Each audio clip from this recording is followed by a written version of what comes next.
Representative, what is your understanding about whether the support or non-support of the governor for this measure as amended?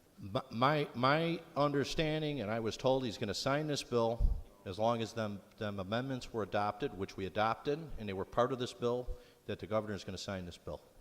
Thank you. To the bill, I was the lone no vote in committee on the original bill. That bill was way too large. It was lit up like a Christmas tree and was falling over of its own weight. We have vigorously and carefully negotiated these amendments. Look, has it been quick? Absolutely. Has it been so quick that folks couldn't read the bill? No.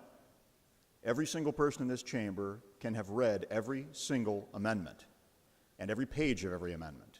We have been here for days. So, I mean, you got to read quickly, sure. But it's nothing worse than what you have to face, whether you're in court or wherever else, or that we have to face on this House floor in other circumstances. Now, I think we need to remember why this bill is in its current form. We've got caps in place to protect folks, and the idea was we've got 3 independent studies.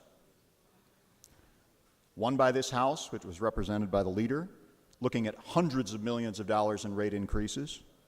You've got one, Ameren has issued the opinion that they're going to see large rate hikes based on the closure of these plants.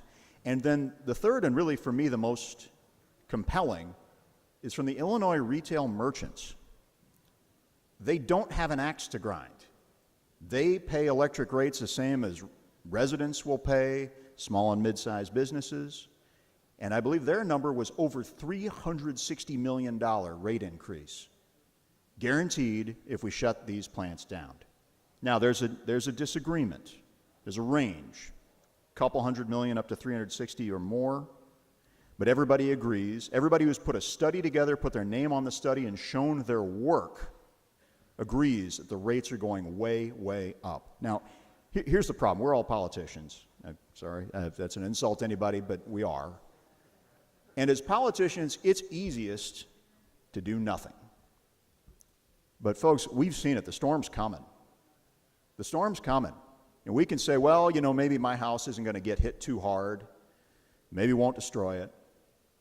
But what we've got here today is the opportunity to purchase an insurance policy to protect us from the storm.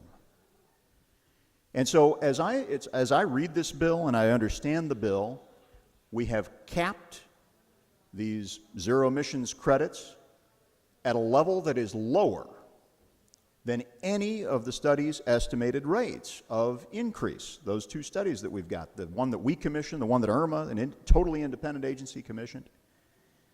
So we can guarantee our folks that to the best level of certainty that we have, we are holding their rates down.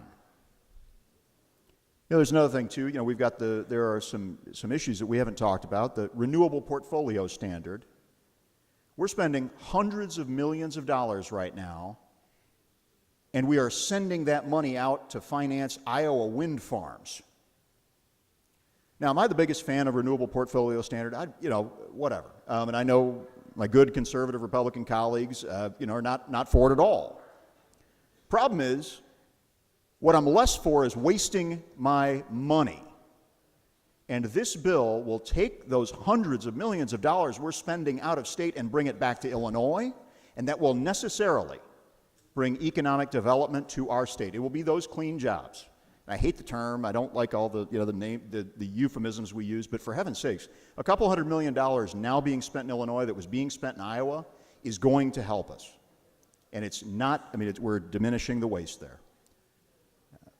So folks, I look at it, we can make all sorts of analogies, and I was trying to think of homespun analogies. It's kind of like saying, well, I can buy gas for $1.92. The problem is the nearest station's 50 miles away. That's what's happening here if you take 10% of the state's energy capacity offline. Now, the next polar vortex you run into, we're going to be paying folks in Texas premium rates to try to somehow keep our lights on. I know other speakers will talk about that down the road, but again, we know the rates are going up. It is tough to say to folks, hey, those rates are going up, but we are going to lock in this insurance policy and protect our people. Please vote aye.